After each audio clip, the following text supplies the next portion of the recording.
حکیم لقمان رحمۃ اللہ علیہ فرماتے ہیں، جو بندہ جلد بازی کرتا ہے وہ ہمیشہ شرمندہ اور ناکام رہتا ہے۔ اگر کامیاب ہونا ہے تو ہمیشہ حوصلے سے کام کرو اور آہستہ آہستہ آگے بڑھو۔ ایک معمولی سوراخ ایک بڑی کشتی کو ڈبونے کی طاقت رکھتا ہے۔ اس معمولی سوراخ سے بے خبر مت رہو۔ تمام اچھائیوں اور خوبیوں کا مجموعہ علم کو اپنے سینے میں بسانا ہے اور پھر اپنے اندر موجود علم کو دوسروں کے سینے میں پہنچانا ہے۔ کچھ پودے ایسے ہیں جن کو جب تک مسئلہ نہ جائے خوشبو نہیں دیتے۔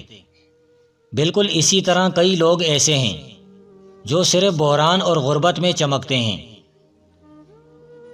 جو بندہ تقدیر پر یقین رکھتا ہے وہ اپنے غموں اور دکھوں کو کم کر دیتا ہے۔ غصہ کرنے کا مطلب یہ ہے کہ ہم دوسروں کی غلطیوں کا انتقام اپنے سر لے لیتے ہیں۔ غصہ تمہارے ایمان کو ایسے ختم کرتا ہے جیسے ایلوا شہد کو خراب کرتا ہے۔ عورت کی سب سے بڑی غلطیوں میں سے ایک بڑی غلطی مردوں جیسا بننا ہے۔ بچے کی پیدائش وہ خوشگوار سزا ہے جو عورت کو برداشت کرنا ہی پڑتی ہے۔ ایک دکھ بھرا دل پوری انجمن کو افسردہ اور غمزدہ کر دیتا ہے۔ جس نے علم حاصل نہیں کیا وہ اس دنیا میں ایک یتیم کی مانند ہے۔ منافقت برے انجام تک پہنچا دیتی ہے اور بخیل کو ایک نظر دیکھنے سے دل سخت ہو جاتا ہے۔ نفس کے فتنے بڑے خراب ہیں، اس کو قابو میں رکھنا بہت ضروری ہے اور زندگی کے لیے بہت ضروری ہے۔ جو اللہ کی یاد سے دل کو زندہ رکھتا ہے اس کے اندر شیطان عمل دخل بالکل نہیں رہتا اور شیطان اس بندے سے دور بھاگتا ہے۔ جو پیٹ بھر کر سوئے وہ درویش نہیں، کیونکہ درویش کا حسن فاقہ مستی سے ہے۔ جس نے کینہ میں ایک رات گزاری اس نے اپنی زندگی کا زیادہ حصہ جہنم کی آگ کے حوالے کیا۔ ظاہر آراستہ کرنے کے بجائے باطن کی پاکیزگی کو ہمیشہ اہمیت و فوقیت دینی چاہیے۔ صوفی وہ ہے جو کسی چیز یعنی غیر اللہ کی طلب میں سرگردہ نہ ہو اور نہ کسی چیز کے چھن جانے سے دکھی اور غم میں ہو۔ تصوف خدا سے دل کا بلا واسطہ تعلق پیدا کرتا ہے۔ تصوف ترک تکلف کا نام ہے۔ صوفی دراصل اسے کہتے ہیں جو گندگی سے پاک ہو، غور و فکر میں ڈوبا ہوا ہو اور لوگوں سے دور دور رہتا ہو۔ مومن کا حق پر قائم ہونا اس کے لیے کوئی دوست نہیں چھوڑتا۔ سچائی اور حلال شے کی تلاش سے بڑھ کر کوئی ایسی چیز نہیں جس سے لوگوں میں خوبصورتی پیدا ہو سکے۔ زیادہ کھانے سے دل کی سختی بڑھتی ہے اور زیادہ سونے سے دل مردہ ہو جاتا ہے۔ زیادہ باتیں کرنے سے دماغ کمزور پڑ جاتا ہے۔ جب ضرورت ہو اس وقت اپنا منہ کھولو، عقل مند بن جاؤ گے۔ اگر بری نیت کو دل میں رکھ کر کوئی اچھا عمل کیا جائے تو اس کا ثواب بھی غارت ہو جاتا ہے۔ فقیروں کا یہ قاعدہ ہوتا ہے کہ وہ کسی کا احسان لینا پسند نہیں کرتے، صرف اللہ تعالیٰ سے امید رکھتے ہیں۔ جس بادشاہ نے دیانتداری، انصاف، مساوات، اخوت، عدل، غربہ پروری اور حسن سلوک سے رعایا کے ساتھ معاملات طے نہیں کیے وہ اپنی زندگی کے اصل مقصد سے محروم رہ گیا۔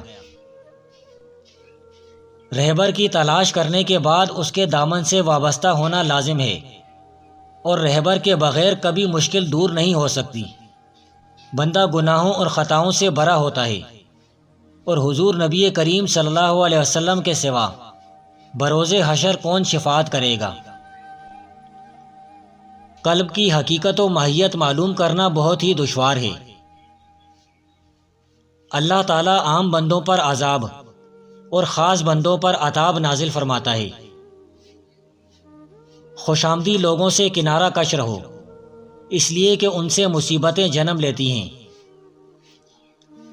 دنیا کی تمام چیزوں کو چھوڑ کر خدا کی طرف رجوع رہو، کیونکہ دین میں اس کی اطاعت کے سوا چارہ نہیں ہے۔ کسی ایسے سید اور شیخ کو ہرگز پیر کامل خیال نہ کرنا جو خلاف شریعت عمل کرتے ہوں۔ اگر کوئی جمعدار ہو اور حرام چھوڑ کر مسلمان ہو جائے تو وہ تمام مسلمانوں کی مانند ہوگا۔ دولت مندوں کی صحبت کو ترک کر دو، کسی نیک فقیر کی صحبت اختیار کر لو۔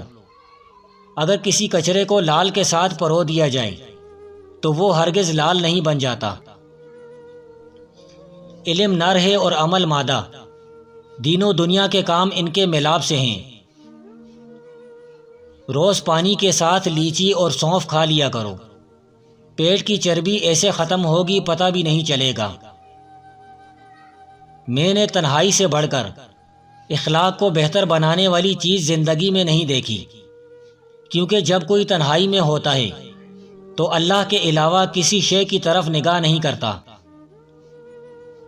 جو بندہ کسی چیز کی طمع یا لالچ کرتا ہے وہ اس بات کا اقرار کرتا ہے کہ اسے اللہ پر ذرہ بھر یقین نہیں ہے۔ بدن میں طاقت لانے والے 3 خشک پھل: اول اناناس، دوم خوبانی، سوم کشمش۔ اگر امیر ہونا چاہتے ہو تو افطاری سے قبل 10 بار سورہ فاتحہ، 10 بار سورہ اخلاص، اول آخر درود شریف۔ اس کے بعد اللہ تعالیٰ سے اپنے لیے دعا مانگو، پھر وہ سب کچھ ملے گا جو کبھی سوچا بھی نہ ہوگا۔ اللہ تعالیٰ حشر والے دن ہر بندے سے اتنا حساب لے گا جتنی اسے دنیا میں عقل دی گئی تھی۔ تصوف کسی رسم اور مرتبے کا نام نہیں ہے، نہ کسی علم کا، یہ تو صرف مکارم اخلاق کا نام ہے، کیونکہ اگر یہ کوئی مرتبہ ہوتا تو مجاہدے سے حاصل ہو جاتا۔ مجھے خود کے ناقص ہونے کا افسوس ہے، جس سے گناہگار حشر کے دن پھونکے جانے والے سور پر افسوس کریں گے۔ مومنوں کو اپنے ایمان کے جانے کا خوف لاحق ہوتا ہے، اور حاجیوں کو بیت المعمور سے جدائی کا غم لاحق ہوتا ہے۔ بد احتیاطی کی ایک چال سے پورا کھیل ہاتھ سے نکل جاتا ہے۔ غیبت کا بہترین کفارہ یہ ہے کہ جس کی غیبت کی ہے اس سے معافی طلب کی جائے، اس سے بہتر غیبت کا کفارہ اور کوئی نہیں۔ دیوانہ وہ ہے جو بغیر منزل کے چلتا رہتا ہے، اور فرزانہ وہ ہے جس کا ہر قدم منزل کی طرف اٹھتا رہتا ہے۔